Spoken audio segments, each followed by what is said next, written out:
Maybe Zach would have get signals beforehand. Assistant go do things for me. All right, guys, teach us some stuff. All right, guys, welcome to our first ever Marquee Investor Summit. All right, special thank you to all of our panelists here today. We'll introduce you guys in just a little bit, but we do want to take time to thank all of our guests that are here and also our vendors this year that have sponsored all these events for us. They are rolling on the screen behind us. We get to do special events this year because of them. So if you see them around, we have one of them with us here today. You say hi in the corner there. Be sure to visit with them, and you know, they're investing in you. So back to them is just the thank you we can give, right? So all right, guys, we're going to take it away. Thank you to all of our virtual friends who are here as well. A friendly reminder that the speakers are very sensitive, so any side conversations, clicking, tapping, or anything can actually be heard by them. So don't talk about your best friend.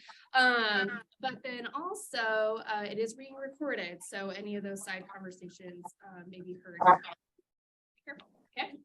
All right, so let's start down there with Mr. Caleb Davis. Tell us who you are, what you do, and what you're doing.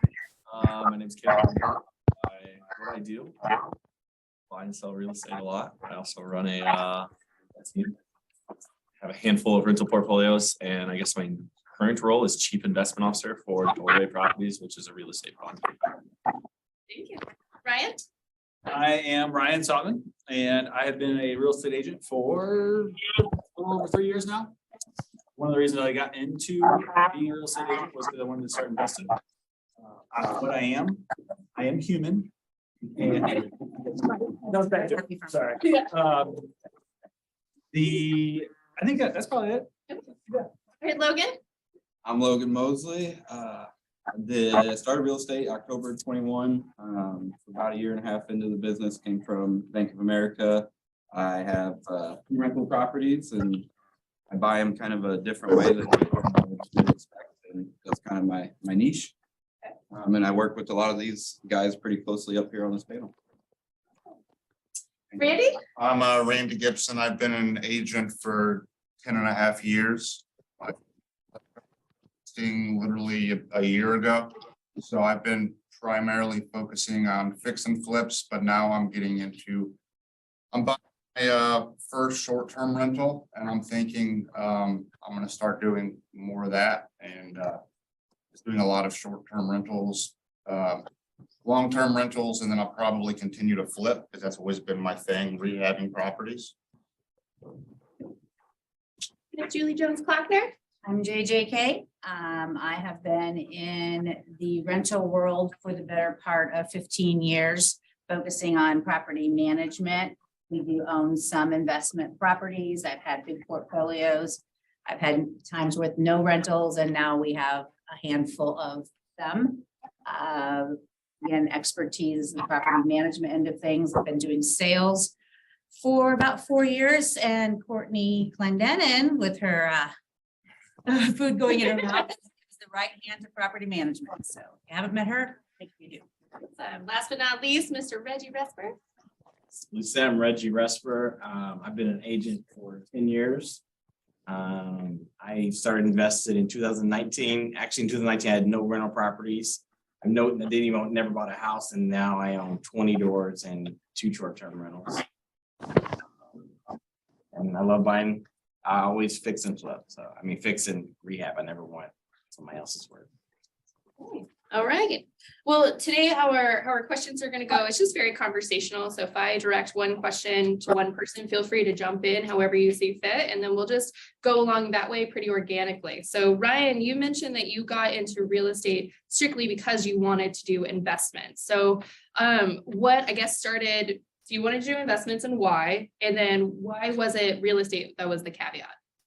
Well, more so because I mean, just Rich Dad Poor Dad. Reading that was if anybody has not read Rich Dad Poor Dad, that's like the kind of the cornerstone of starting to learn about investments. So, but yeah, that kind of sparked my interest. I was originally in insurance, and I wanted as we know, anybody that's in real estate, our income does this. And I kind of wanted to create an income that was kind of like the mine train versus the screaming eagle. So that was the main reason that I wanted to be able to create that income that was just passively coming in. And that's kind of how it all started. Okay. Why else did the rest of you get into investing? Was it just real estate and organically grew into investing, or was that your role? So we'll start, I guess, here with Reggie. Great question. So I always wanted to be an investor, but I was so busy in real estate sales that in 2019, I was like, I'm just gonna try one. Anybody knows me, if I do one, I'm gonna do a lot. And so that year, I ended up buying 6 or 7 doors, and I just wanted to, like Ryan said, I wanted to build passive income as retirement. So just to build off of that just a little bit, were you scared the first time you? No, I wasn't scared. I knew that I was gonna make a mistake, I could probably lose money. But I just I had to put in my time to figure it out. So. What about you, JJK? My story is not as intentional. I was actually going through a divorce and I had to get a job. So I got a job as an office manager. And for those of you who know me well, know that I don't take great direction when someone says file this and the file cabinet's 3 feet from their desk. So I thought, I better probably try to figure out a different career path. My partner at the time was my boss and he wanted to do some investing and he did. I tried to hire a couple friends to manage the properties. They both sucked. So I ended up just taking it over, and through the management and development of the processes, then of course you get into the investment part of it. So mine didn't happen intentionally, but it happened. Randy?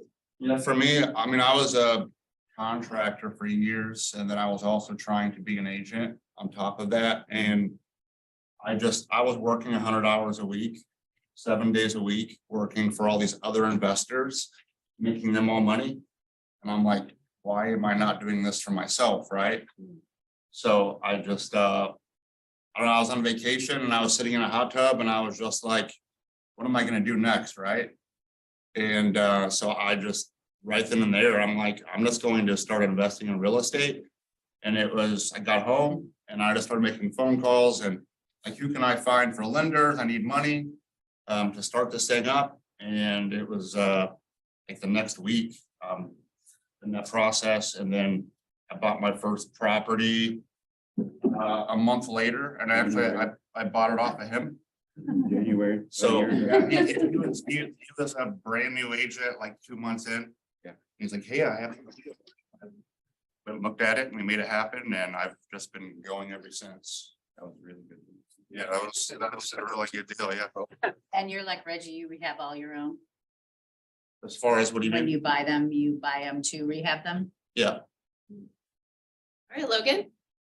Mine, very similar to Ryan. Like I said, I came from Bank of America, and so I was kind of already in that finance and investor type of world and the Roth IRAs and, all that traditional investing. But like Ryan said, I've read all the books and Think and Grow Rich and the Rich Dad Poor Dads, and just to me, all signs pointed to real estate as far as, if you want to be on your own, you want to build wealth, you want to be, financially free. All signs point to real estate. I think that's why I would say anyone with a good chunk of money, they own some real estate. It's a good way to build that. So I kind of switched gears from more of that traditional way of thinking. Because again, I'm young, I'm only 26 now. I was 24 when I started real estate.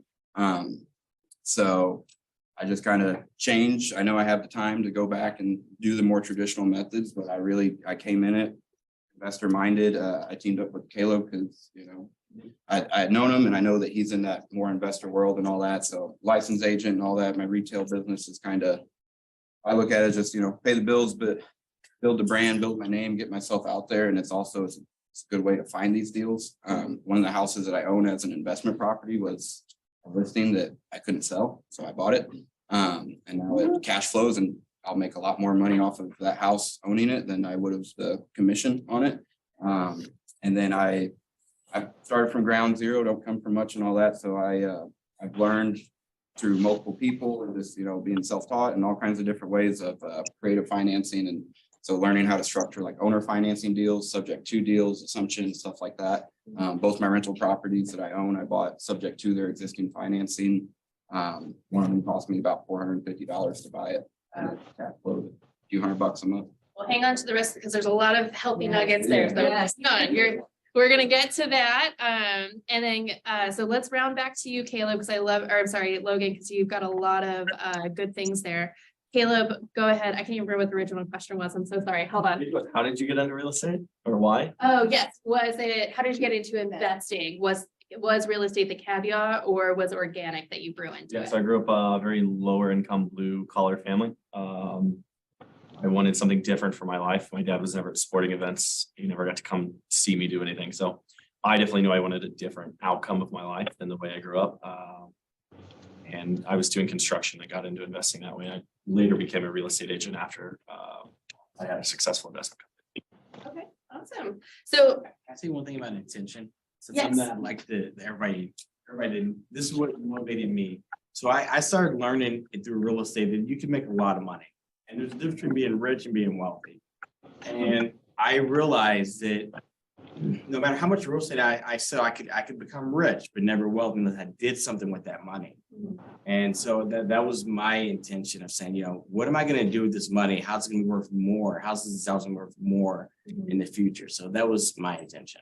sure, I love that. So what I hear is you guys did some research, were inspired by some of the, whether it's books or seeing other people leading the way in a model. Got that, okay. And then through that, you have, from following those models and systems, you have become successful. And I think a lot of our audience today has either experienced, they're interested in investing because they want to learn more, or they want to be better prepared for their clients, or they're looking for tactical ways to make their investments more profitable. So that's what we're going to dive into next is, where did you get your financing, and just kind of what Logan was buying into. So Logan, we're going to go to you first, and we're going to chat about what were the ways that you made your first purchase and how did you find those resources? Yeah, so my first one was a listing, sat on the market, failed a conventional loan appraisal and all that. It's nothing pretty, but long story short, the seller was in a pre-foreclosure situation. He had already bought a house cash and moved on and all that, called me one day and was just like, look, Logan, I'm not gonna make my payments anymore. And pretty much was willing to just let the house go and sit there and rock, get foreclosed on, all that good stuff. So distressed seller situation. But I was able to take over his existing loan. Like I said, he had already moved on. He wasn't looking to make any money. And one of my problems with selling it as a listing was he was a little upside down. He kind of owed more than what we, especially after commissions and fees and all that. So I was able to take over his existing loan, which for me, as far as my costs associated with that, it was really just a title work, which is honestly pretty minimum. Because of the situation he was in, he was behind on his, his mortgage payments a little bit. So there's a few $1,000s to spend there to get things caught back up. But then after that, it was, getting the tenant place and all that, and it was cash flowing after that. So I personally, and just because I'm still newer, I'm still fresh, I'm still growing and learning and all that good stuff, and I don't come from anything. So I'm not working with a lot of cash. I'm not working with perfect credit. I no longer have a great, job. I got 1099 employment. We all know how that goes. And I try to write myself off as much as I can. So, so yeah, so the banks don't love me. And I come from banking, so I know how they work. So I know they don't like me. But yeah, so my kind of thing is I try to get into deals with as little money out of my pocket as possible. So what I heard you say is it was a previous client that you assumed their loan and they reached back out to you. Is that what I'm understanding? Kind of. So there's assumptions, and then there's purchasing a property subject to the existing financing. If you're going to do an assumption, you have to live in the house, you have to qualify for the loan. If you purchase it subject to their existing financing, you don't have to meet those qualifications. You don't have to get on the loan. It's a tougher sell, and it definitely takes, you got to have the education there. The loan does stay in that seller's name. So, but you get the property and all of that good stuff. So it's just, there's a lot of anyone that would trying to do that, you definitely have to be well prepared, well educated. Sure. Okay. On those types of deal structures. So of the panel, who has a different, unique way of how they made their first investment purchase? So my first one was through subject to, but after that I did a credit card essentially purchase. So I used my first actual house I flipped was through credit cards. I bought the house and I did all the materials and everything on credit cards and sweat equity. Okay. Not my first deal, but another creative way to buy real estate. Sure. How did that work out for you? Cause I would assume just hearing that, buying on credit card, maybe, so. Making $12 an hour at that time, and I made like $20,000 flipping a house in a month, so it was pretty good, yeah. Okay. And how did you put that all on a credit card? On So credit I cards? had like $30,000 in credit card limit, and it was a very, very cheap purchase. And the whole house, everything that needed done was sweat equity, basically, right? It was work that needed done to the house, so I was able to buy the house for next to nothing and put all the labor in, which is where the big brunt of money was needed. And on something like that, timeline, Caleb, right? I mean, you had a checklist that you had to. Yeah, so you were it's gonna pay anytime somebody. you're in a higher interest rate environment, it's a very fast project. You have to move very, very quick. So it's 100-hour weeks put in for quite a while. Wow. I think one thing to note on that too is if you're doing that, you better know your numbers. Like, you better know your numbers very, very well. Because that could be dangerous. I mean, you can relate that. I'm sure you can Yeah, say a little bit how it can be dangerous. it absolutely, if you don't know what you're doing, it can be extremely risky. But like so to me, the way I looked at it, I was 22 years old, and like my parents never were like, what are you doing? I'm like, well, if I go bankrupt, it doesn't really matter. I'm 22, like I know. That's a great point. That's a great. I had a moment at 22 and a moment at 25 where like I was willing to risk everything, and it was like, if I go bankrupt, and like still to me, I'm 30 today. It's like if I go bankrupt today, it doesn't really matter. I'm Right. 30 years old. I have a whole life to rebuild. So You evaluated what the worst case scenario was, and that's not that bad a worst case scenario, so. Go for it. the risk versus reward, Yeah. the reward was way better than. Yeah, they talk about that in Rich Dad, Poor Dad as well. Go ahead, Reggie. So I use a different type of loan than most agents in this room use. I usually call a 520. So when you do a 520, banks really don't care about they care about your credit a little bit. They care more about the relationship. So that's gonna be like your FCB, your Bank of Springfield, your Carrollton Banks. And essentially I knew somebody, they named Mackenzie Bryhan, and I went in, I was like, I didn't know what I was doing. So I'm gonna walk through the process. And so basically a 520 is a 5-year loan amortized over 20 years. So every 5 years I have to refinance that loan. You say, well, I want a longer term. But if you buy a lot of properties, my goal is to buy 88 more properties in the next 4 years. Imagine 100 plus properties on your credit report, your debt to income ratio will be jacked. Yeah. So on a 520, on a 5-year loan amortized over 20, doesn't affect your credit report at all because it's held in an LLC. You just personally guarantee it to make sure that, you know, the property is probably collateralized. Okay. Can anyone on the panel talk to hard money lenders, pros and cons? Yeah, so when I started, there wasn't much hard money, right? Hard monies became a very popular term in the last 3 to 4 years, particularly. And especially in like Illinois, nobody knew what hard money was. It was more popular in Missouri.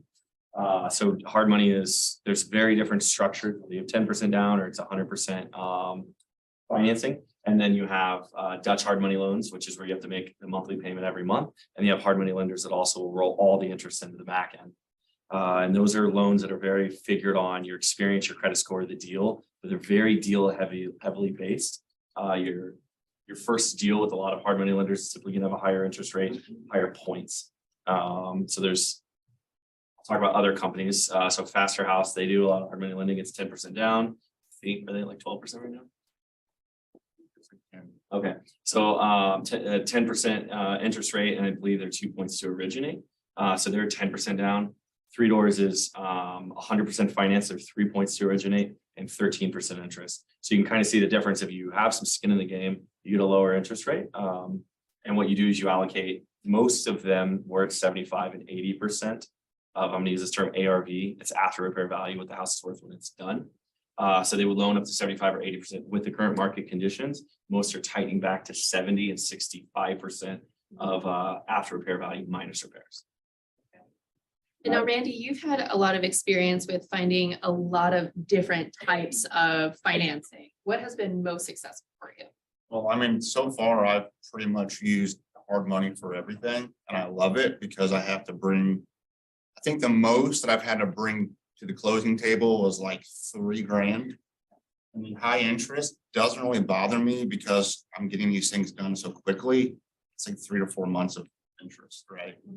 So, and like, so my very first one that I bought, so I was brand new. I knew what I was doing. I've done this for other people, but it's totally different whenever you're using all of your own capital, right? So I did use the hard money, but then what I did was I went out and I got a Home Depot project loan. Because with those, you can get an interest rate of like 7.9%, and it was like a $50,000 loan, right? So, and they offer those. Just go online, you can apply in like 2 seconds, and you're gonna get an approval for the high amount. My credit wasn't like the best, it is now, but it wasn't then. I think I had like a 675 score, and I was approved for like 50 grand. So, so basically what that allowed me to do is I was able to buy everything on credit, and then I just got reimbursed through the hard money. So it was like, I bought everything, and then a week after that, I just got reimbursed, and I was able to use that money to keep the project flowing. So how did you find your hard money investors then? Because there are a lot of Facebook pages out there with a lot of, I personally, this is my own word, shark lenders. And so how did you protect yourself against that and then find a credible person that you could trust? Right, so I mean, I've been using 3 doors for everything, but I do have a list of other hard money lenders that I know of, other investors that I've used, but I've been using 3 doors mostly because I have to bring less money to the table. Okay. Right, so instead of, if I've got 2 or 3 properties going and I have to bring 10% to each one of these, all of a sudden, all this cash is tied up. Absolutely. But if I only have to bring 3%, and then you've got the Illinois tax proration, that comes off. So then, what I might have had to bring $5,000, and now with the tax credit, I have to bring $3,000 to close it. Sure. Right.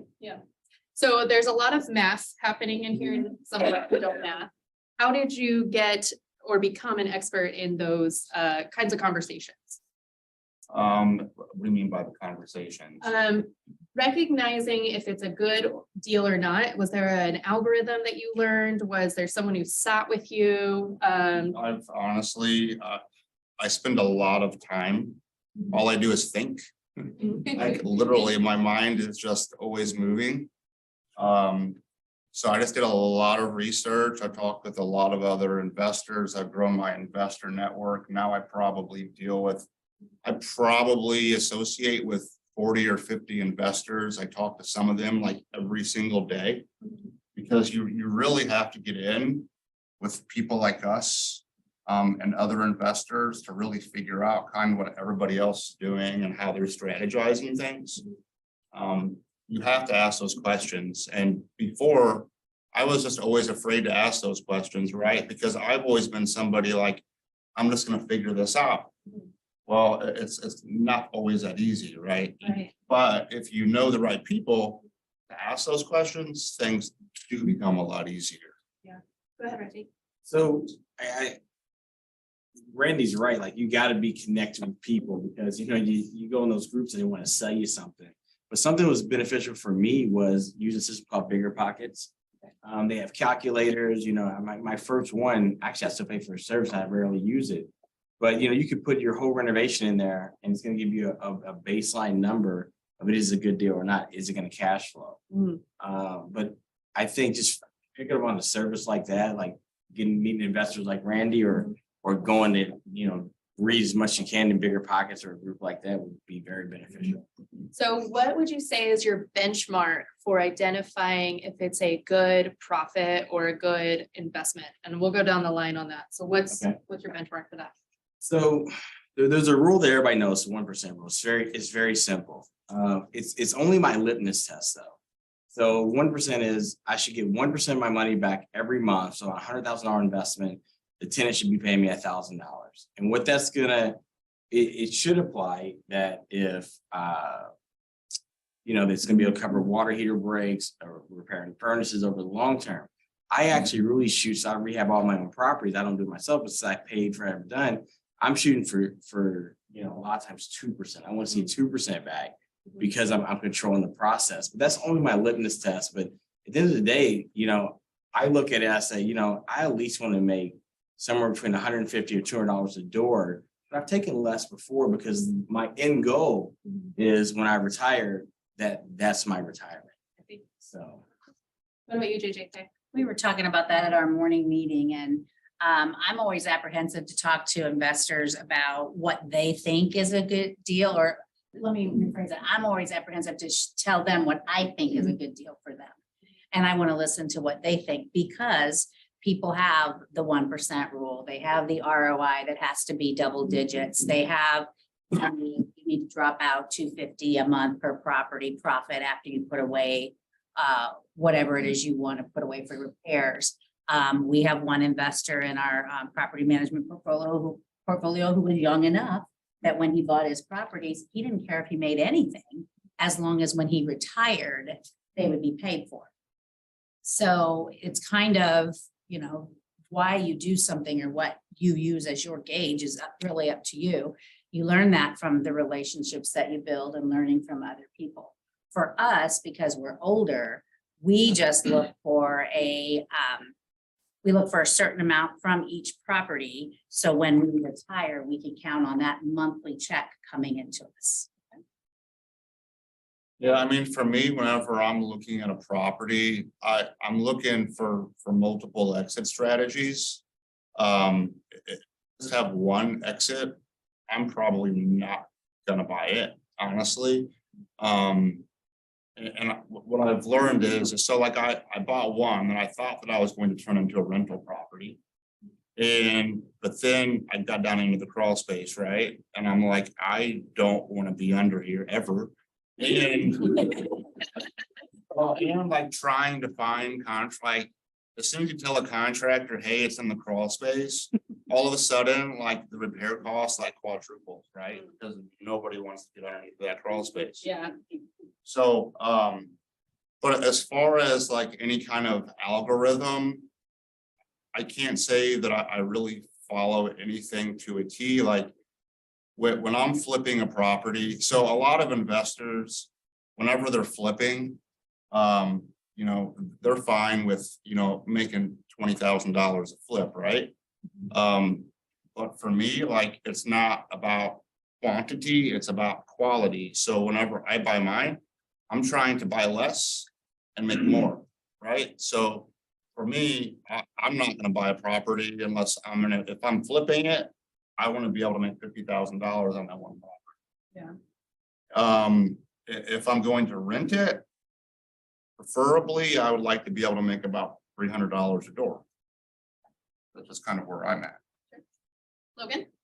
Yeah, a lot like what these guys said and like what Randy's just saying, a lot of it comes down to the deal in the house. One thing I will say just on the topic of like hard money, to me, because you have to understand if you're looking to buy and hold, I personally like hard money is usually not your best option unless you're in a position to be able to refi, because you have to refinance out of it. Because they're gonna be short-term loans, and like Caleb was saying, they're high interest, it's expensive money. So they're great for flips because you get in, you get out, you pay it a month, you're done.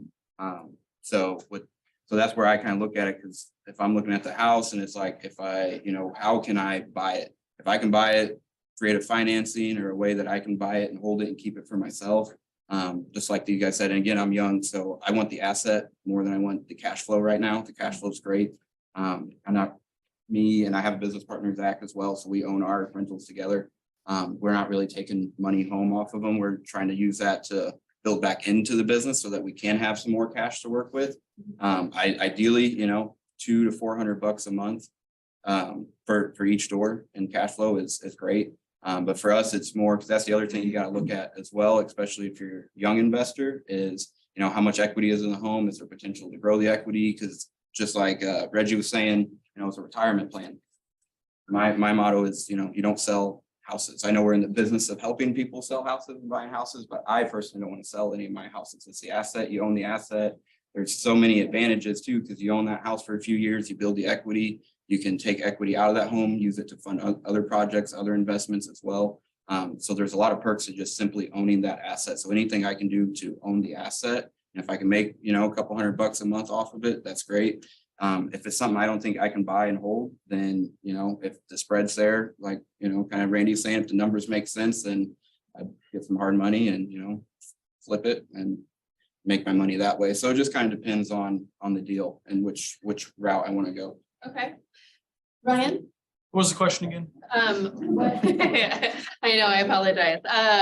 What is the benchmark of the financing that you're looking for when you're viewing a property that makes it a good purchase for you to make profit, or your end goal on the opposite end? Okay, so a couple things on that one. I had my first flip that I ever did, I made 20,000 on it, but capital gains one of the things that we got to make sure we're paying attention to is the capital gains aspect, which is 25% on short term. And the short term's your tax rate, whatever your. Whatever the tax. tax. Oh, okay, I was thinking it was 25%. So I yeah, think so. Up yeah, to- somewhere around there probably though. But Okay, hang on, so explain what you guys just chatted about, because. so you're going to get, so whenever you flip a house, and if you're flipping it quickly, if you're not holding it long term, you're going to get taxed on it as if it was your normal income. So depending what tax bracket you're in or anything like that, you're going to get taxed on that. So, And a big chunk like that could be the difference maker as far as one tax bracket to another. Correct. Right. So you could be getting taxed around 25% on that. So in my scenario, 20,000 sounded great on paper. And whenever I looked at it, after taxes, I'm probably only clearing about 15 on that. One of the things that I started evaluating was, and I think even Caleb helped me out on this too, was I don't think you look at anything that make 20,000 on. And the reason why is because I got to thinking, if I would have spent that exact same amount of time working on my business as a real estate agent, chances are for that $20,000, I could have gotten a handful of those amount of hours. I maybe could have got 2 or 3 listings, which probably could have netted me the exact same amount of money, and also could have netted me referrals down the road instead of just that one $20,000 chunk there. So I kind of started evaluating things on that aspect of it, of what those margins need to be in order for me to either flip or either for me to hold. One thing I've noticed too is if a house is worth flipping, typically, if it's worth investing, it's worth flipping one way or the other. You can either hold it or, if the numbers are there, you can flip it or you can hold it. Typically those are good. One factor in as far as holding versus flipping is I personally want less maintenance down the road. So when I'm evaluating a house that I want to keep as an investment property, I want something, I'm not a huge fan of having something with a block foundation. If there's any kind of angle on it or whatever, or if there, I prefer poured concrete because I know it's going to be something that's probably going to hold for a longer period of time, less maintenance down the road. Just things of that nature I kind of evaluate whenever I'm choosing whether I want to flip it or hold it for a long term. Awesome. Caleb? So just to build on the capital gain thing, what you talked about. So if you hold a property for over a year and sell it, it's a 15% tax bracket. So as your income grows and you get into 35, 40, 45% tax brackets, when you can pay 15% up to, I think it's like $550,000 a year, that's a really great tax savings. Because if you're making $500,000 a year in capital gains, that 20% tax savings can be significant. So investors doing it at scale have to think about how long they hold properties. So it depends on the exit strategy. So if I'm flipping a house, it needs to be 70% of after repair value minus repairs. Typically, that's still going to be a great rental to buy. When I'm looking at rentals, it goes a little deeper because it depends on the type of house. So we categorize houses in like A, B, C, D, and E neighborhoods. Some people use E, some people don't. An A neighborhood is your trace apartments, your one cardinal ways, your very high-end amenity living.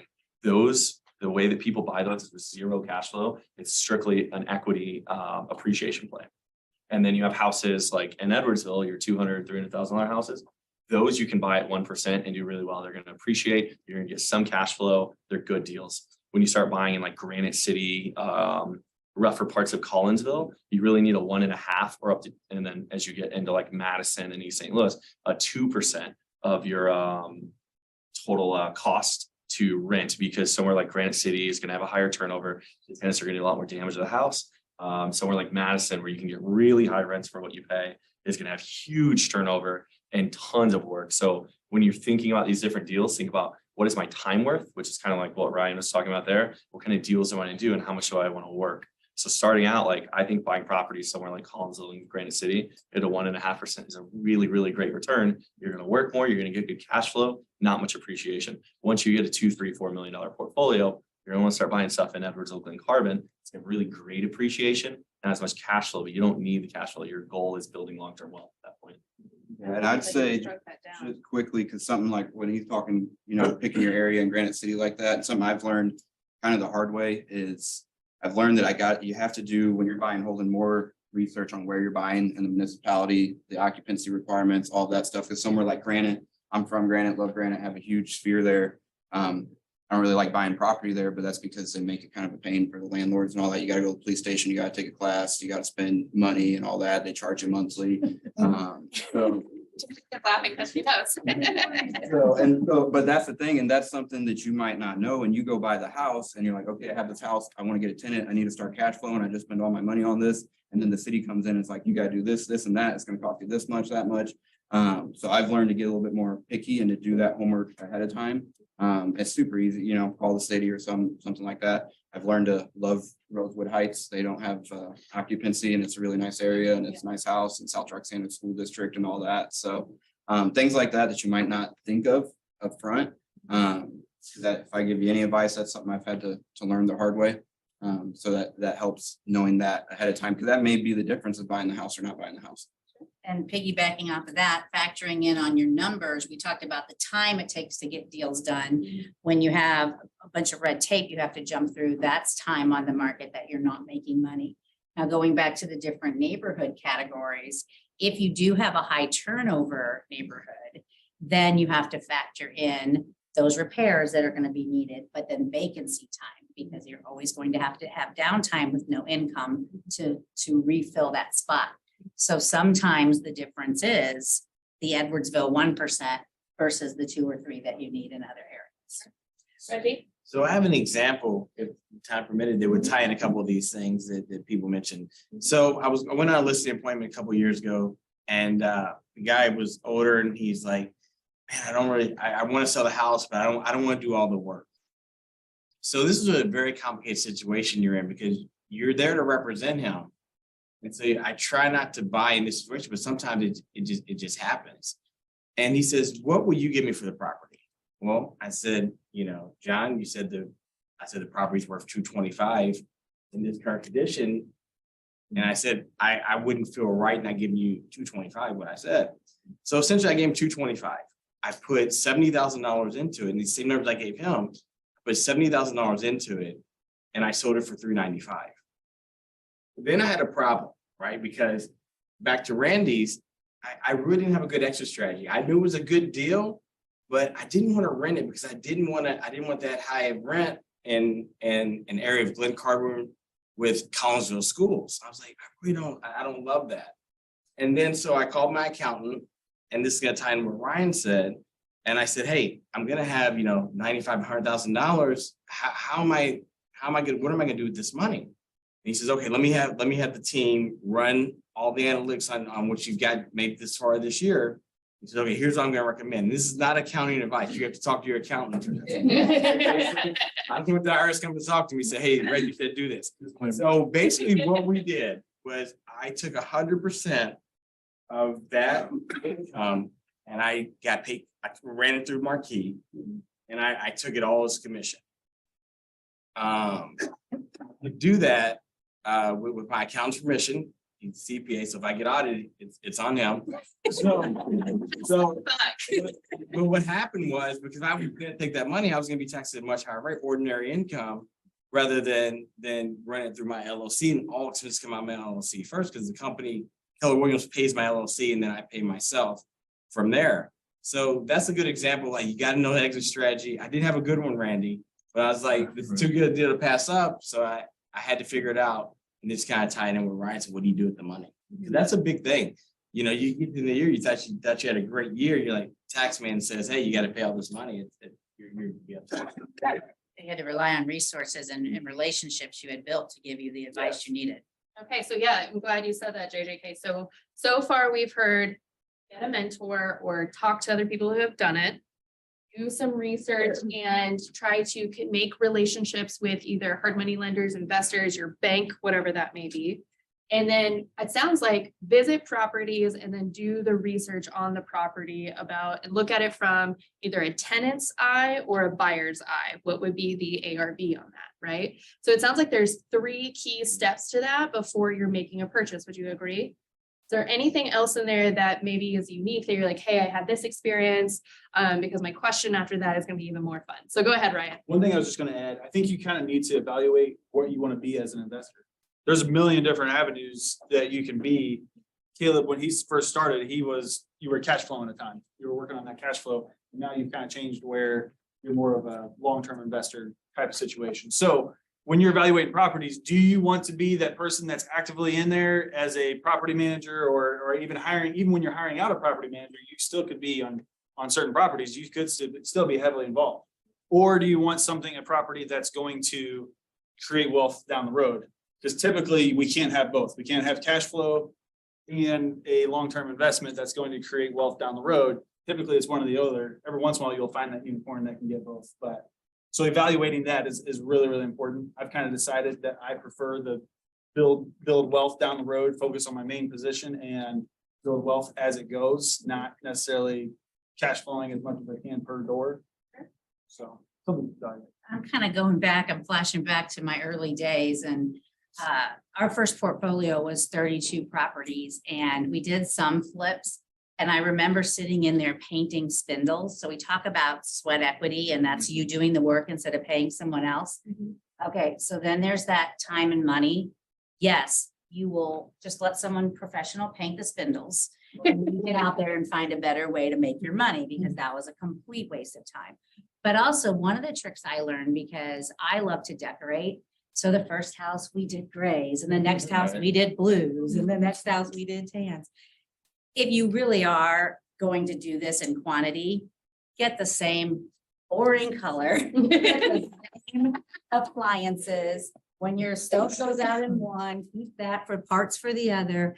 Simplify the process, take that beauty out. Because man, you could spend so much time, agreeable gray. Clear beige. Simplify that. That's your color. Tell us about your first mistake and what did you do to try to fix it? Or did you just have to eat it? So go, Reggie. First mistake. Made a big one. I bought a house. So I want the crappiest house in that I can buy. I want the thing that needs to be worst foundation. I'll take it all because if I get it for the right price, I know I make my money when I buy it, not when I get it done. So I bought this house and I didn't check with the city of Edwardsville. Could I get occupancy permit on it? And I bought the property for $85,000 and then I gutted it. And I was gonna ask for forgiveness instead of permission. You gotta have a demo permit in Edwardsville, and I knew that. But they let me buy on again, so I was like, I'm just gonna go ahead and do it. So I do it and I apply for the permit. And the guy says, the Thurman, who's the inspector, he approves it. And I'm like, okay, I'll come pick it up. Well, I gotta go pick it up. His boss, Eric Williams, was like, no, we can't give a permit on this. I was like, why? And he says, it's in a flood zone. And it wasn't really in a flood zone, but the city needed to acquire the property. So what they did was they hired an engineer company. This went on for about 2 years. They hired an engineer company to come out, civil engineer, and prove that my property in a floodplain. I don't want to be the victim here because I did well on it, but they proved it in a floodplain and said, okay, you have 2 options. You could sell us the property, or you could put a culvert under your house that you're gonna have to tear down and rebuild.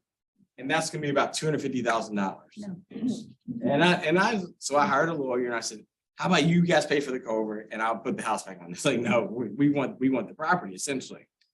So it went on for 2 years, about $10,000 in legal fees. They ended up paying me $160,000 for the property. So I still made out well, but it was headache, stress, time. But my mistake was I always check with the counties and see if there's any pending, anything will be pending me get occupancy permit if I renovate the property. And, you know, it could have turned out bad because they could have waited me out and not been fair. But they end up being fair. I was just being hard headed, but yeah. So I'll always check with counties. Oh, that's okay. That's funny. We all know love Reggie. Anyway, JJK, what's your story? I'll never make mistakes. Mine probably goes back to piggybacking off what Logan said. You got to know your municipality. You've got to know what their rules are, what it's going to take to bring things up to code. And mine was simply in utilities. A lot of the municipalities hold whoever the current owner is hostage for all of the unpaid bills. And when your margins are tight, when you're doing your budgets, if you don't check in advance and find out that they've got a sewer lien, or maybe they haven't even filed a lien, so you don't know it's there, but it's at the village of Cahokia. They're prime for that, where they'll hold something for $1,000, American Bottoms, $1,200, and then you get the house, and before you can get services on in your name, you have to pay that. So just checking out those things, because that takes up your margin pretty quick. Ready? So a couple of things is, so one, I'm really bad about overthinking and overanalyzing everything. So I passed on a few deals over the last year that I was just scared of. And then somebody else would pick them up and sell them, and they made like $100,000, right? So I'm really bad about that. But as far as like an actual mistake, so I first went into this like working on these houses by myself to build this thing up. So I was doing like 90% of the work by myself. I was putting in like 18 hours a day. I was working until like 3 o'clock in the morning. So then I started hiring this stuff out because I'm trying to grow this thing. And so so the first contractor that I hired, and I had a lot of recommendations, like, oh yeah, he's great.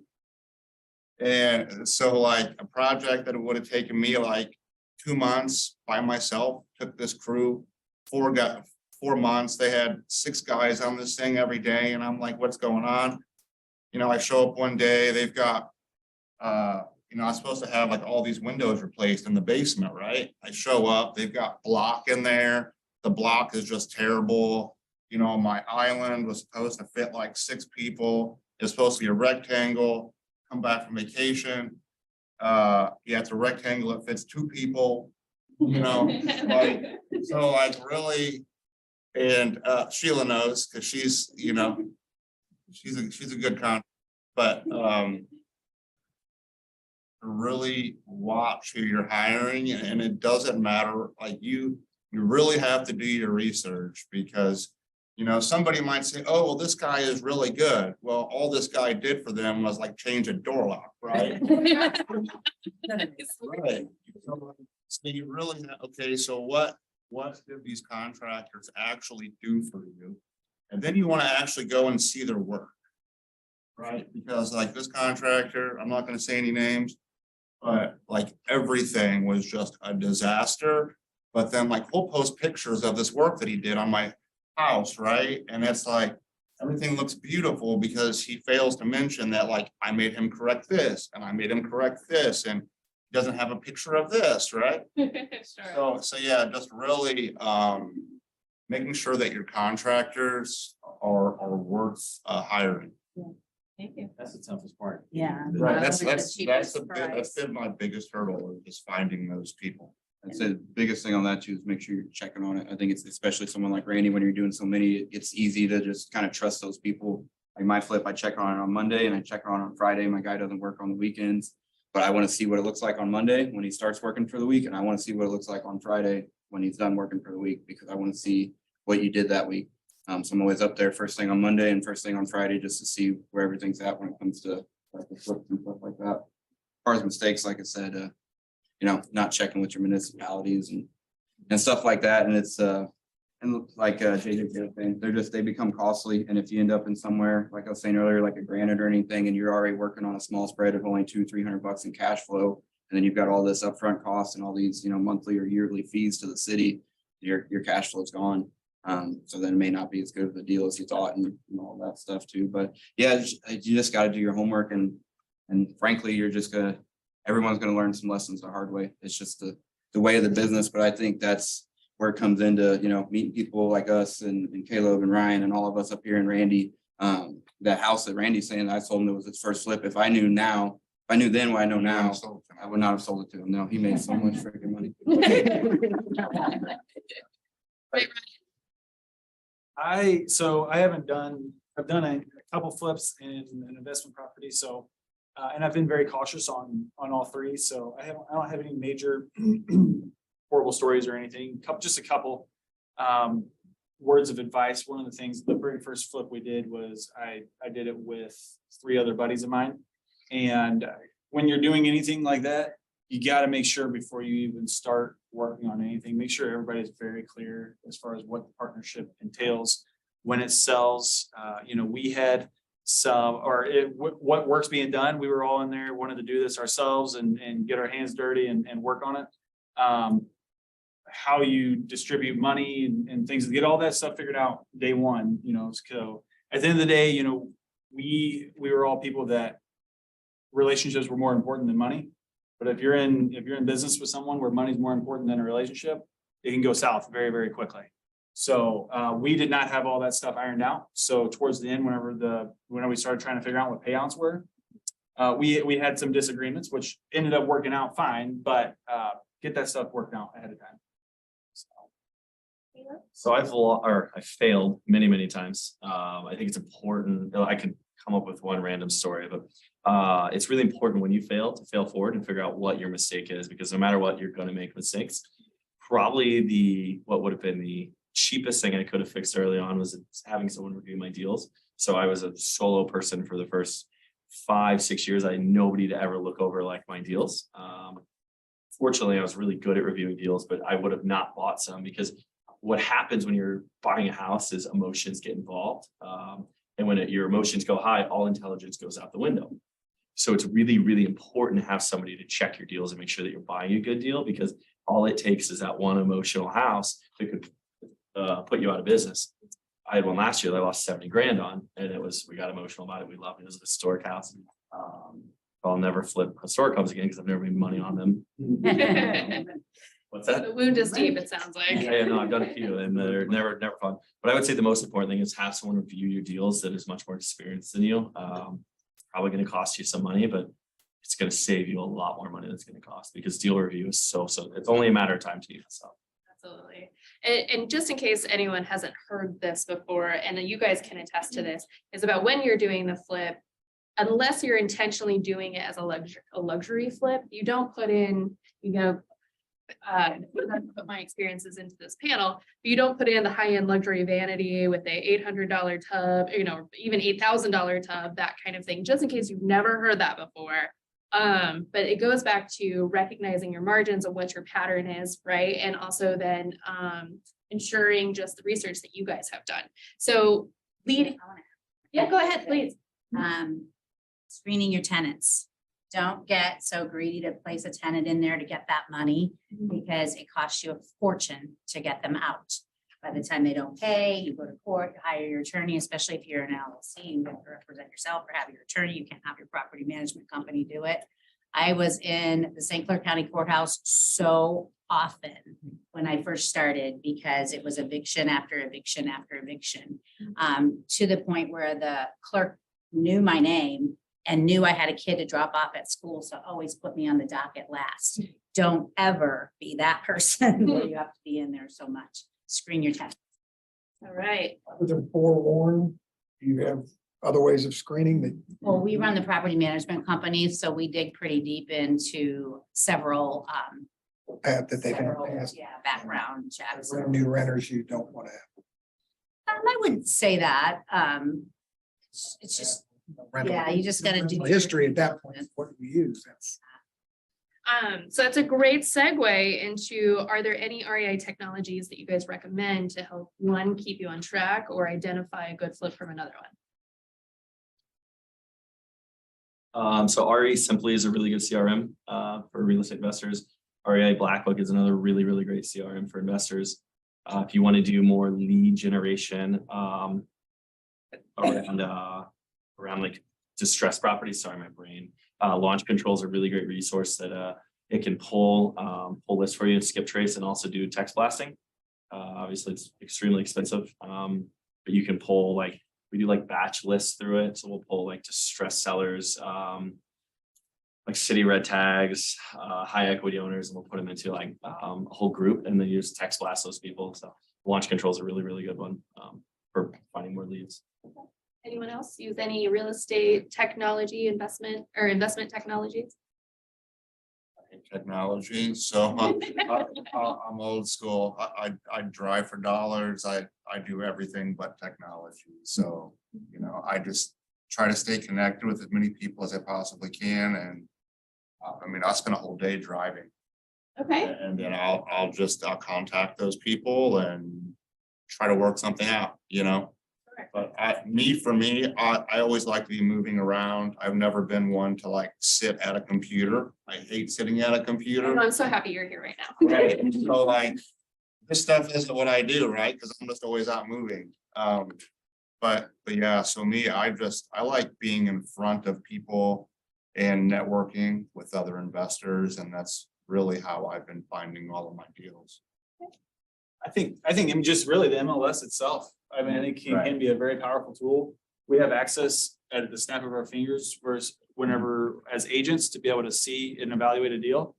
I mean, I think it's getting in and getting used to hopping on the MLS daily, using that tool to evaluate deals. If you think it's something that could have potential, typically it's a go and show. So get out there, walk through it and go through every single room and write down everything that needs to be done, even down to a new outlet cover needs to be on there. The more you do that, I think the more practice you'll get. And it's probably one of the better tools that we probably have access to is the MLS. And Rehab Estimator Pro is another great technology you can use. So it's on your phone and it literally just asks you questions and it'll give you an entire budget of what the rehab should cost. Realist, I think, is undervalued too. You can use Realist has a filter and you can filter report fails, you can filter for pre-foreclosure. And I like to do that's how I'll hunt a lot of my deals. I kind of go for that distressed seller type of situation. So I like Realist, and as far as, yeah, like Caleb said, there's deal analyzers and all that. It's as simple. I mean, for me, if I'm looking at it as a flip, or even if it's something that I'm gonna buy and hold and I know I have to work, go in there, count outlets, count lights, count sinks and fixtures and all that stuff. And then go home. And if you have to, go to homedepot.com, type it in, they'll tell you exactly how much it all costs, and then just start building your list, you know, do the math. And that's a good way to kind of get an idea, but you're always gonna have to be prepared, always leave yourself wiggle room because you never know what's behind the wall. Like my flip right now, like I said, I go check on them. I know we're tearing up the bathroom. So I made sure as soon as that bathroom was tore up that I made it out there because, you know, bathrooms, once you get into those walls, there's leaky pipes and all that stuff. So you got mold, you got rotted wood and all. Luckily I didn't have that, but it's just, that's the other thing too. You have to keep in mind when you're looking at these houses, there's what you can see and then there's what you can't see. And if you're going into it knowing you're going to be digging into stuff, you got to be prepared for what's behind those walls. Reggie?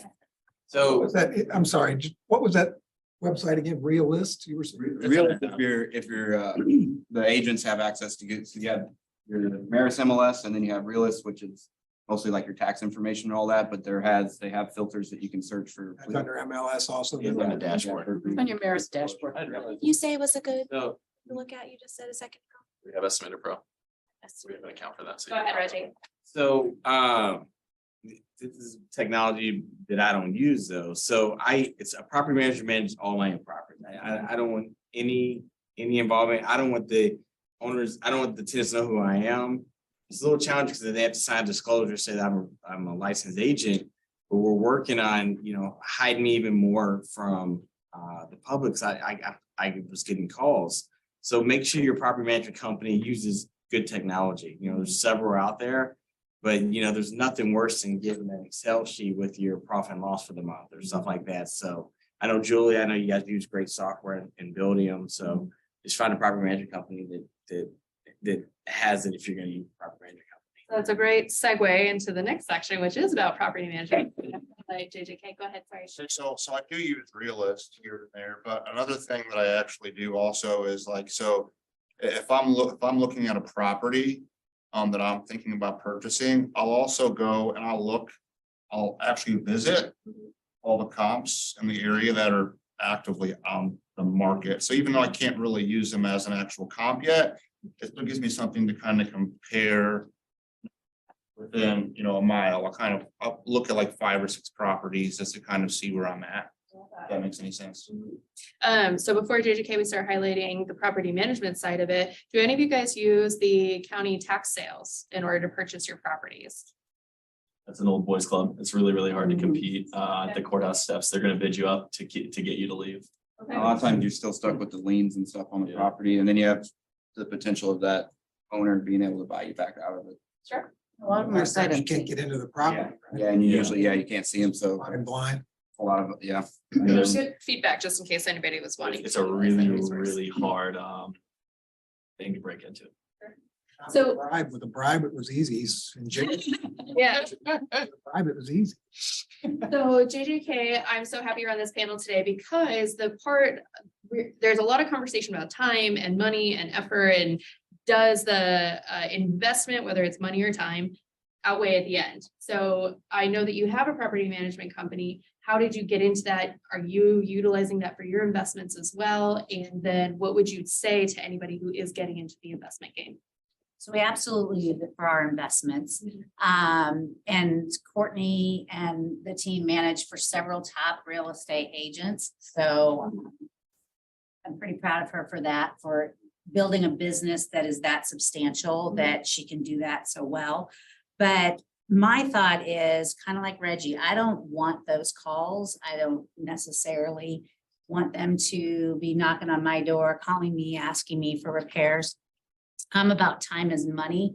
I think you factor in your property management costs when you do your budget.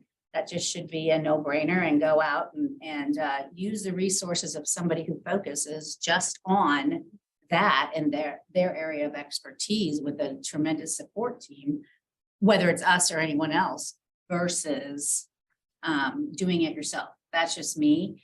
It's always easy when you're doing it yourself, when everything's going well. It's when it doesn't go well that you find yourself needing the expert. And if I were in the event, this is my first rental property, what are some resources that I can look into for a lease agreement, background checks? What would you say are some great ways to get started on that? Well, I don't really honestly don't know what the layman does. But I would say that if you wanted a lease agreement, you know, I guess start with Rocket Law like everybody else does, and go to your attorney. And morph it. Don't put out an agreement of any way, shape, or form that hasn't been reviewed by an Illinois attorney, and specifically real estate is great. You know, management for hire, there's rules on that. There's rules within our market center on management, you know, doing management for hire if you're not part of the property management company. So you need to make sure that. Background checks, again, we use our software, which is Buildium. I know there's other things out there, but I wouldn't know where to direct anyone to. Sure. I don't want you to give away your Yeah, I don't secret know. thoughts, not at all, but And about the attorney too, I chose to have an attorney write my lease agreement that was gonna evict people. That was big for me, is using the same person who's gonna be doing the evictions, right there. Right place. If you're trying to self-manage when you're first starting, you're making a huge mistake. tell us why. You're gonna cost yourself a lot of money because you don't know how to do thorough background checks. You're gonna spend a ton of time learning it. And for the small percent that property management costs, you could go out and do something else more productive with your time. And 9 out of 10 times, Courtney is able to get back her fees in increased rents. So if your normal rent would be $850 and she's going to charge you 10%, she's going to go ahead and put that $85 in there. Your rent's going to be $925 or something of the sort. So she's going to cover that for you for the most part. And she has the ability to do that because she's got the mass marketing that your little for rent by owner sign doesn't have, you know. Property management companies, they have the economies of scale that they're able to do that. When you're trying to manage 10, 20 houses, you're gonna spend as much time as they do. Really lose time and money. I think another thing too, as far as with property managers as well, is nobody really, the general public does not have the data of what a house truly being rented for. It's just not public knowledge. Like when a house closes, we know we could run our comps based off what's closed when selling, but we have nothing. So I think what I've seen and experienced from a lot of people that just have houses here and there, they are, if they're doing it their own, they are probably underpriced. Not probably, I mean, like probably 100% of the time. Anytime I ever talk to anybody that's doing their own, they're underpriced on what they really truly should be getting. Property managers have that database, they understand better than any of us with rent, and they are typically making their money back. Ryan, we say it's a lot like for sale by owner, lease by owner. Underpriced in the time. I mean, how much time does it take you to field every phone call and open that door and show everyone? When, you know, you have a property manager there to do that, so you can move on to your next. So I have some just fun generic questions, and then what we're gonna do is open it up to the group, the audience, even our virtual friends, if you're still hanging out with us. If you have questions now, go ahead and start putting them in the chat. What makes you guys get up every day and do this? Because it's a lot of, it sounds like it's a full-time job, right? To be an investor and then doing the work and real estate and mom and dad and all of that stuff. So what makes you do this every day? Whoever. 1, 2, 3, go. I'll just go. It's to build wealth for my life and my kids. And it's just that simple. The vision of me on the beach. Yeah, I mean, for me, investing doesn't actually feel like a job. Okay. It's a lot of work, but I love doing it. Being an agent for me feels like a job. Investing doesn't. But I guess it's just because it's my mindset and it's just what I want to do, right? Logan? Like these guys, I want to do it, and the way I look at it, especially at my age now, it's I do it now so that I don't have to do it later, you know, because of course I have the dreams, you know, when I'm 50 and hopefully by like 40, mid-40s or whatever, I'll be doing pretty well, so it won't be as much as a daily grind. So for me, it's, you know, it's easy, it's day by day, and it's just simply what I got to do every day is wake up and grind and hustle, and one day I won't have to anymore. It's the plan. I love that you're in your 20s and you're already thinking about what your life would be like in your 50s. That's pretty profound. Yeah, you got to be thinking ahead. You got to reverse engineer life, kind of, you know. So where do you want to be when you're 50? Okay, so what do I have to do now when I'm 26 to be able to do that when I'm 50? And it's just day by day from there. Ryan? Something I say all the time is I always want to work because I want to, not because I have to. So, and investment properties is how to execute that. I like the freedom of it a lot. I was able to go on vacation for almost a month the last year. That's kind of cool. And the ability to help others. So I have a great amount of knowledge. Like, I feel like I've done a big role in Logan and helping him go. Yes, full credit to Caleb for me. So yeah, I self-fulfillment that I get out of helping others, like that fills my cup a lot. So that's I don't know, probably a big part of why I do it, I think. Yeah, I definitely wouldn't be here without Caleb. So, and like we've all said, you've got to find, and that's, I learned by doing too. And I think if this is something you're interested in and maybe you don't feel ready, then find someone like Caleb or Randy or me or any of us up here, and then shadow them, spend time with them, talk to them, see what they're doing. I mean, one of the biggest things that's helped me is by shadowing Caleb, being around him, working with Randy, helping him find houses, seeing what he does. So that's what's helped me in my flips, because a lot of it, I just told my contractor about your doors. I do the dark gray doors. And so, and people really like that. So there's a lot to learn from the people who are doing it. So even if you're not ready, but it's something you want to do, find those people that are already doing it and spend time with them. And it will just come so naturally when you do finally start doing it. Building on that, just let be careful of the gurus. Don't pay $5,000. Everything is for free through networking or through biggerpockets.com. If you want to spend enough time, you get it free through Bigger Pockets, or you can literally take people to lunch. Like it's really amazing. Like for me, starting out, I just started taking people to lunch, and that was there's nobody in this business is self-made. There's zero. If anyone says that, they're lying. There's not. Everyone learned something from someone else, whether it was through friendship that they got it or money or something. Reggie, I see you. Look at me, dog. Don't say yourself. My back hurts from moving this week. But yeah, I mean, it's not just kidding. It's super important to find people that you can latch onto and grow with. So we're gonna start with you and come back this way. What's your real estate superpower? I actually asked Tina this last night. At this point, I think it's evaluating deals. I have a really good sense to be able to look over a deal many different ways and figure out how to make it work and what ways we can make it work. So it's my deal evaluations. Ryan? I think mine would be trying to figure out what someone truly needs that's selling a house. Well, being a prodigy of Caleb, mine's probably similar. I think, that's why I like doing it, be able to look at stuff through different lenses and, creative ways, and not everything is, buy or sell, on market, off market type of deal. So just be able to look at things, and then again, like what Ryan says, you've got to find what are they actually looking for out of it. And then just kind of working things that way. But yeah, just being able to be creative and be open-minded and not be so, just one track mind. Randy? Yeah, I would say for me, it's analyzing the deal now and also the construction cost, because I do have so much experience and the rehab portion of it, I can pretty much dial it in and know exactly what my rehab cost is going to be in probably about 5 minutes. Without even actually having to run a single number, I can walk in and say, okay, this is what this is going to cost me. And then whenever I do go back and actually write everything down, I'm like within like $1,000. JK? Mine, I'll focus on the property management, is foreseeing what could go wrong and how we're going to head that off so we don't end up in court, or our owners don't end up in court. So I'm a wizard at CYA. Okay, Reggie? Mine's probably just trusting my gut and analyzing deals and not being afraid to take the really risky deals. The most money I've made is came from my riskiest deals. The people didn't win. Last question, then we'll open it up to the table and our virtual friends. I know that you guys have given us so many nuggets today, but what's the one thing as a brand new investor you wish you knew from the beginning?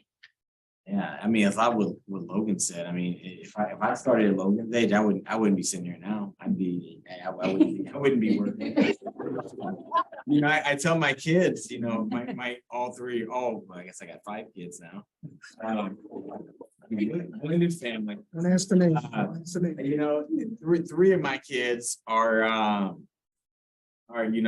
investors already, so they invest in every deal. Because my goal for them is to them at a young age, because I think Logan's on the right track. I mean, if he can figure it out by the time he's 40, he probably won't ever have to work a day again. Wow. JK? Probably how willing people are to share what they know and to teach you, and how many different avenues there are to get the investment money you need or don't need, as you learned through some of the conversations. So I think if I would have known that stuff early on, it might have been. Randy? Yeah, again, for me, it's all about connection. So you really have to figure out who you can actually connect with, and not just like, you have a question, but you really want to build friendships with these people, like lasting friendships that you know that you can contact them anytime, day or night. They're going to answer the phone, or if they don't, they're going to call you right back. You're going to help each other out. So yeah, it's really about building that solid network. Okay. Oh, sorry, Reggie. But don't be a taker though. Like somebody like Randy, like you can't just, you have to give something back to the relationship, Right. There's people that probably call you and you're like, oh my gosh, and he just wants something. But you just offer something to the relationship. You can always offer something if you don't have money. There's always something you can offer to a guy like Randy. Logan? Yeah, my biggest thing probably is, don't be afraid to set pride aside and ask those questions, find those people. I think that's a lot, especially me came into real estate brand new, but I came in ready to go investor minded wise and went straight into kind of that investor path. But people like Randy, I mean, my flips, Randy's been to I think every house that I've wanted to flip. The one I'm flipping right now, he's been, Caleb helps me a ton. So don't be afraid to ask those people questions. And again, like they said, build that network so that you have those people in your pocket. And again, like Reggie said, don't be a taker, provide value to them, be willing to help them, because they'll be willing to help you. Ryan? I think networking, we all said networking, it's helped me a ton. I mean, I've talked to this guy a bunch, and he's always been people are, it's not a exclusive, you know, this is my business, you figure it out yourself. Everybody is wide open typically to be able to express and tell you everything that they know. Like you said, taking someone out to lunch, you can find out a ton of information. The more you focus on something, the more it expands. So start evaluating yourself as an investor. If you're looking at yourself like you're an investor, have those conversations with people all the time. And that's stuff like deals just kind of magically pop in front of you that might not have, you just, you know, but you're speaking it into existence there. And the best time was, might be a Chinese proverb that says the best time to plant a tree was yesterday. The next best time is today. So I think I screwed that up pretty good, but of course, we all wish we would have started at 18 years old, and some of us did, but it's still, you're never too old to start it, and it can happen very quickly. And Caleb, finish this off. Trying not to repeat something they said. It takes money to invest in real estate, but it doesn't have to be your money, right? Like, so the most important thing is the deal. The deal is the hardest thing to come by. Every single one of you can find a deal and take it to someone else. Like Bryce, a year ago, Bryce had a deal. He didn't want to do the deal. Bryce brought me the deal. We both made money on it. It is, if you don't have the money to invest in real estate, find someone that does and invest with them. Let's open it to the room. We'll do popcorn back and forth. So Tony, Just is your business structure, first of all, how are you set up? Individual, LLC, corporate, whatever. And then do you keep your real estate realtor's business separate from your investment business? Yeah, so 100%. I have, for right now, I do two properties per LLC. So every new property will have their own separate LLC. And my real estate business doesn't touch. We don't commingle funds. It's completely separate. why two for LLC? It's just my risk exposure, because, you know, if something happens, legally, only those two properties are at risk. You know, we live in the most litigious county in the country, so it's just, you know, I mean, it doesn't cost that much extra, you know. Initial fee, my accountant, he files all my taxes together, so escrow all runs through my personal return anyway, so it's not that much more on preparation. It's just worth the risk of not having everything in together. Sure. So let's get 2 answers for each question from the panel. So does somebody else want to take an answer to that? Yeah, so we hold about 30 properties per LLC. We carry more of an insurance. So we have an umbrella policy that would help cover additional losses. So if a house burnt down, you get sued for $5 million. We have umbrella policies that cover that. Instead of doing that, you can do the 2 LLCs, but insurance it's a little bit more expensive, but I don't love the paperwork. So Sure. Yeah, Reggie sounds like he likes paper.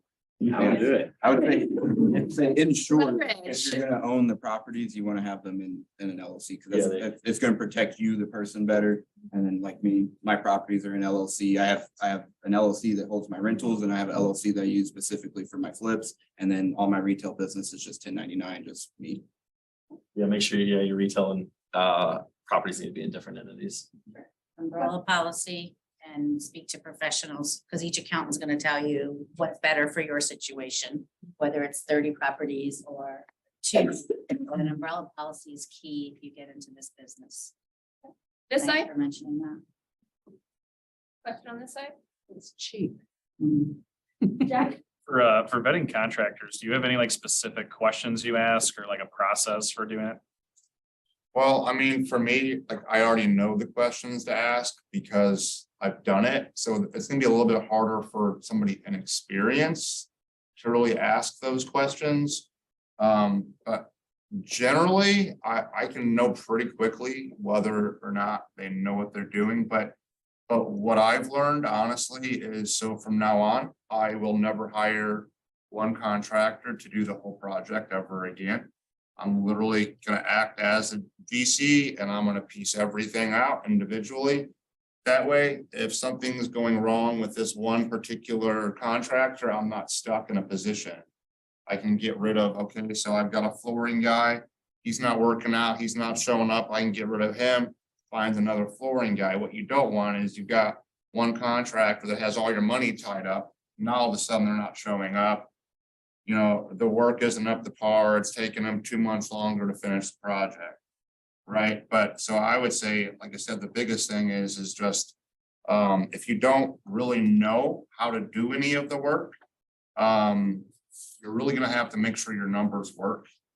Because if you don't know those costs, you've got to allow yourself a little bit of flexibility there. But it's really just vetting all of those contractors. I mean, you know, if somebody says like, I hired this guy, he had like 10 good reviews right online. So I thought, okay, he's gonna be legit, you know, and the very first week, he doesn't show up, right? So even if they have good reviews, see if you can find somebody that's actually used them in the past. Go walk the project they're working on. Mhm. Yeah. See what they're doing. So that's a good caveat to for Lana's question. How do the investors who don't have an experienced contractor or isn't a contractor themselves find help? And that's just what you said, networking, Right, friends. yeah, you have to network, like, you know, like Sheila's from St. Louis. I know Sheila, Yeah. right? Tough, it's a tough business. Yeah, she's hardcore. You don't want to mess with Sheila. Yeah. I have a follow-up to that. Okay. Like, how do you balance like the cheapest guy versus like, obviously the best contractors charge more? Like, how do you strike a balance between like, Well, I'm never pay gonna, more for the good guy, or do I just go with the cut rate guy? yeah, I mean, I really try to find a happy medium. Very rarely do I actually go with the cheapest guy. You know, unless I know their quality, like I do know some really reasonable guys that do good work. And I will hire them, but I'm never just gonna go for the cheapest guy. I like to try to find somebody really kind of in the middle there. I'm never gonna go with the most expensive either. So it's really gotta be somebody there in the middle. That I've either, and that's another thing with like knowing these investors, knowing who we are, because then you can call them and say, hey, do you have a good drywall guy? Do you have a good framing guy? And we've all used somebody that's good. So again, it goes off of just networking with all these investors, which is kind of why now I'm starting these events. I just held one event for contractors, investors to kind of meet together.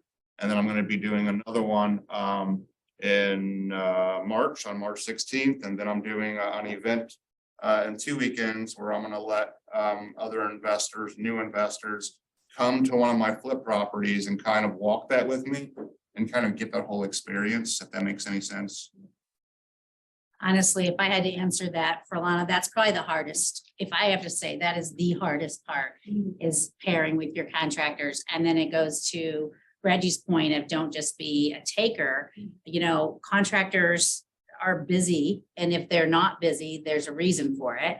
But you know, everybody wants a favor from them. Can you come by and have a look at this? Can you come by and have a look at that? They don't have the time for that.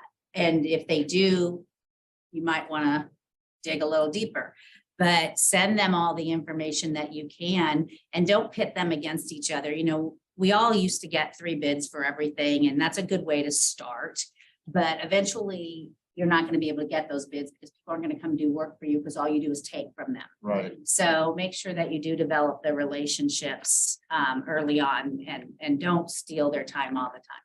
Yeah, because when you find that good guy, and if you're gonna be super active, like someone like Randy, you want to keep him and you want to keep him busy working for you. So you gotta take care of your people. Yeah, and I mean, honestly, like most of the time, if somebody comes out and just even gives me a bid, I'm gonna pay them something for their time. Because it does take time, you know, it's taking time out of their day. They're competing against 2 other bids. So to me, I feel like I'm gonna at least give you something. I'm gonna give you $100 or something just for showing up. You know what I mean? Because you don't want contractors, as I've been in that position. I mean, whenever I was doing contracting, I would go look at a project and they'd be like, oh, you're my 10th estimate. And I'm like, well, what am I even doing here, right? Like, Numbers them out. so like whenever somebody is gonna take the time out of their day and show up for me, even if they're not gonna get the job, I'm still gonna give them something just for showing up. Question on this side of the room? How did the COVID moratorium on not paying your rent impact your business? And also, you know, how does that factor into how you perceive your business going forward? There's so much money they gave away to tenants to catch up. I had nobody that fell out because I had nobody. There's still COVID money, relief money funneling through to landlords. Madison County Housing is paying back 15 months right now, so. Well, that's a good segue into Sue asks, how has the market these past 2 years affected buying investment properties for you? Yes, I got really tough Q1, Q2 of last year. And a lot of people that bought a lot of property, not a lot, but there's a lot of people who lost a lot of money through the second half of last year because you were paying these huge inflated prices and then real estate started to soften as we saw through the second half. So I'd say those were two of the toughest quarters, but it was really easy to buy in 2020. That was like, everybody who bought a bunch of houses in 2020 that sold in 21 made more money than they ever had in their life. It seems like it's kind of hard now to find the good deals only because people are like really stuck in the 20 offer situation. So, and everybody thinks their house is worth, I mean, it doesn't matter how much work the house needs. It seems like everybody thinks it's worth way more than what it really is. So that's been kind of a challenge for me, is just trying to get people to realize that in its current condition, that the house isn't worth what they think that it is. Any other questions? Mr. Tony? You guys talked early on about short-term versus long-term rentals. Can you define that a little further and maybe talk a little bit about advantages and disadvantages? Well, so like I'm literally just starting this process of the short-term rentals, and I've taken a few classes on it now, which is kind of not what I do, but I felt like I needed to do that. So I think the reason why I really am leaning towards the short-term rental route, one, cash flow, obviously. Doing some of the analytics on some of these properties, I'm realizing that they're gonna cash flow quadruple than if I was to just put a long-term rental in there. Yeah, it is more of a job because you do have to make sure that the property is constantly in good condition. It's being cleaned, you know, every time somebody leaves the property. But at the same time, your house is always getting cleaned, right? So like these long-term tenants, you know, they're in there for a year, they're in there for 5 or 10 years. You might go check on the property every 6 months. Some landlords don't ever check on it at all. By the time they see the property, it's destroyed, right? Well, at least with these short-term rentals, you're able to kind of get in there every few days, a week, every couple of weeks, however long that lease is. So that's why I think I'm really kind of geared toward that direction. And Tony, you know what we mean by short-term rentals? I was gonna ask, can you just define that a little bit? Airbnb. Verbo, and I've heard there's a lot of like Traveling short-term with traveling nurses, but in, you know, insurance claims. People's houses burned down, they got it somewhere for a month or 2 months or whatever. That's pretty lucrative. A lot of So those are done through a program specific through the insurance companies that you gotta get into. I don't particularly do a lot of short term. I like long term, but again, like I said earlier, I'm trying to buy the asset, own the asset, more of a long term player anyways. But also something to keep in mind, again, with short term, is back to those municipalities, because a lot of them don't allow them. Yeah. So you have that, you've got to furnish it. And again, I'm the cheap guy, so I want as little out of my pocket up front as well. So those are other things to keep in mind. Municipalities, more rules there, more problems. Like Randy said, you got to keep it clean. So every time someone's out, and then you got to have the smart locks and the code's got to change. You got to have someone in there to clean it and all that. Each time someone changes, you got to furnish it and all that. So to me, they're a lot more busier and kind of like what we've set up here. We don't even want the tenants to know our name type of deal. So with long term for me, it's, you know, that's kind of where I'm at, because I'm more of a long term player, and short term just to me is a lot more work. So Edwardsville and Glen Carbon just opened up short-term opportunities. They were only giving out 30 or 40 permits and those were gone in the first day. So. Right. They're a lottery, aren't they? Right. Shannon's got a question. Went into it. That's where I'm a little puzzled. I know Fallon has us on lockdown. Like they're online searching Airbnb and VRBO just so they can send you a notice and then fine you. So how, for those of you that are doing short-term rentals, what's your plan? Well, like, so what I just did is, so like the one that I'm about to buy, on the outskirts, so it's not even in the city limits, so it's like, it's considered Edwardsville, but it's not in the city limits, so it's in between Edwardsville and Wood River. So if anybody's looking for Edwardsville, it's gonna pop up, right? And it's only 8 minutes from downtown. I'm on the council planning board and somebody said, what are we gonna do about short-term rentals? And they said, well, we don't allow them. And then, so while we're in the meeting, somebody goes, well, here's 3 online on their phone right now. They're like, where? So they're going after them, but they just started writing their proposal, whatever they call it, how they're gonna allow it or not allow it. The market stability also is a big factor. So as we head into, obviously, there's an imminent recession coming, right? A lot of people are gonna have a lot less money, so they're gonna travel a lot less. So that market is gonna get squeezed tight.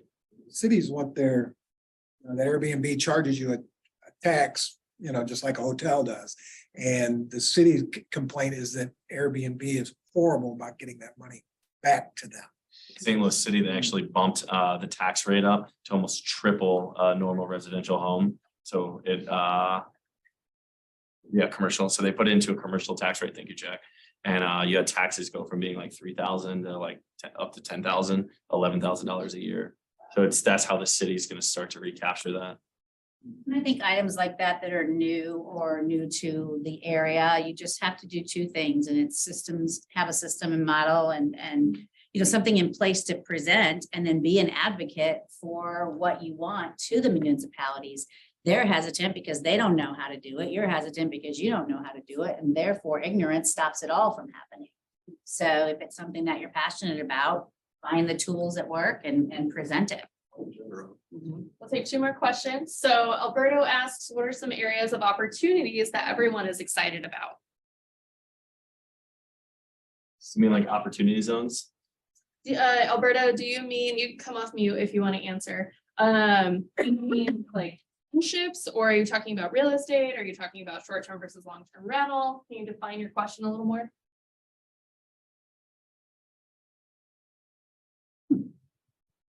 I guess answer to the best of your ability, whatever you interpret that as. So there are what's called opportunity zones when you get into St. Louis.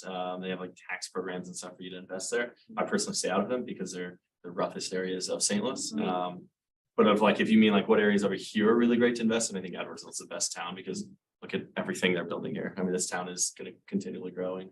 The best opportunity for real estate to grow is in Edwardsville. Okay. I think the opportunities that we're gonna have is, as the market continues to shift and change and like that, especially someone like me that's looking for more creative deals. I think someone like me is gonna have a lot of opportunities coming up, just because we're gonna see more distressed sellers, more foreclosure situations, and just more sellers willing to kind of bend a little bit compared, because like Randy said, there's still a lot of them that, they're still stuck in a year, 2 years ago and that market, and that's just not the market anymore. So I think creative people have might be one of the best opportunities that they have in the next year or so. Yeah, I would say, Edwardsville and Harbin right now is kind of where I'm trying to focus on. But honestly, what I've discovered is there's opportunities in areas that I never would have thought possible. Like, I didn't know a lot about Granite City, to be honest with you. And I've been there, but I hear all these negative things. So like my very first property that Logan sent me, it's in Granite City. It's literally got 4 sets of train tracks in the backyard. Like the open house, the train was literally in the backyard parked with graffiti all over it. And I'm like, I should have added. Oh, sure. I'm like, we should have advertised this. You've got free artwork every day. End of the day, like that property, it like blew, like, first of all, like it blew the comps out of the water. It was like the most expensive house that had ever sold in the neighborhood by like $40,000 and was like 1,000 square foot less than all the comps, so like just being able to kind of dial in what you can do with these properties and really knowing how to increase those values.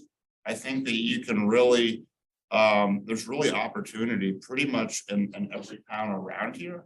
And every little town kind of has these little pockets, right? That that are better areas to invest in than others, if that makes sense.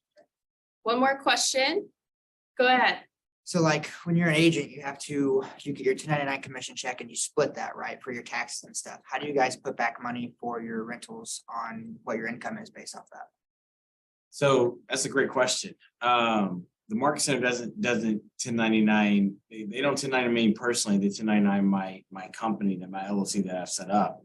So it's a totally separate business. I mean, when I first got started, I would Rexford Group would let Brick Street borrow money, but now it's self-sufficient with the money coming in.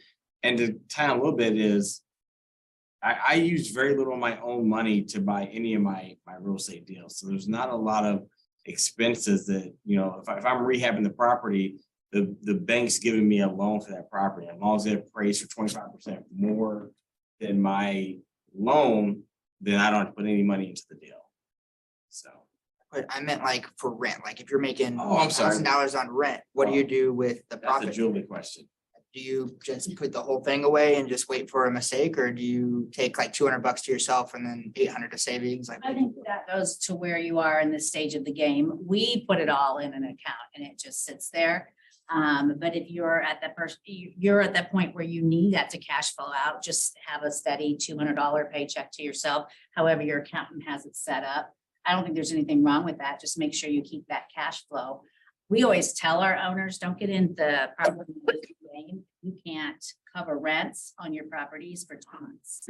So if you don't have enough in your bank account where someone doesn't pay their rent and that's going to strap you, then this isn't the business for you right now.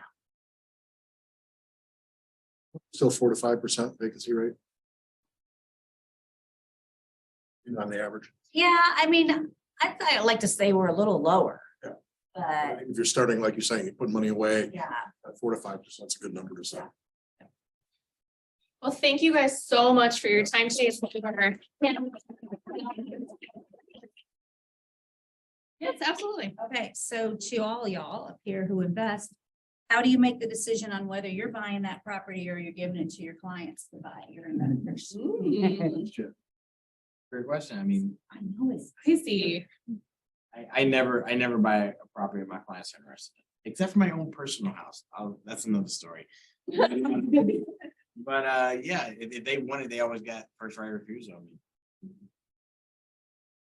Most of the houses I buy are off market, so it's my own lead generation, the money that I spent on it. So yeah, my clients typically wouldn't even have seen these properties. I try to get off market. Yeah, I tried. Yeah, when you're buying on the MLS, the spreads just get really, really tight. There's too much competition on the MLS too. There's commissions involved, and you're not having that conversation direct with the seller and all that, so it's just a lot of hoops to jump through. Reminding me of another class on off-market market. All right. To say, how do you find? Okay. One more time, round of applause for our panelists. And a big thank you to our vendors today. Thank you all for coming. I hope you got something out of it. Hope you learned something. And I know any of these guys, if you had questions or wanted to go to lunch with them, they'd love to hang out with you for a little bit. So I'll just do one disclaimer. Yeah. While we'll give a lot of information, you guys, or at least from the property management perspective, please don't put us in the position to ask us to give our leases, our property management agreements, our 5-day notices, things like that. Because those are tools of the trade that we invest in, and we have attorneys draw up for us, and that we kind of keep those as proprietary. That's probably the hardest thing I deal with in our market center, and being out there with my friends who want to self-manage is when there's a problem or when they need something, they want to come. And that answer is going to be no. I'll guide you. I'll give you, I'm not an attorney, but I'll let you know from my experience. But that's part of that, taking, and it's a really tough position for us. So yeah, it's like when We're taking on more people though. If we yeah, want to hire actually, you as property managers. she is taking on more people now. We just had a shift in some properties, so she has some openings. But Courtney is also very diligent about making sure that she does not take properties in areas that she does not drive by regularly and will not be of a good service to you. So we try to make sure that our clients know that. So if someone asks us to do a property up in Grafton, well, that would be super great. We're not up in Grafton regularly, so we wouldn't be doing them a What service. area do you guys serve? She's got properties from we're all the way New Athens out to Highland, Trenton, and then just north of Edwardsville. All right, guys, thank you so much. Thanks for letting me say that.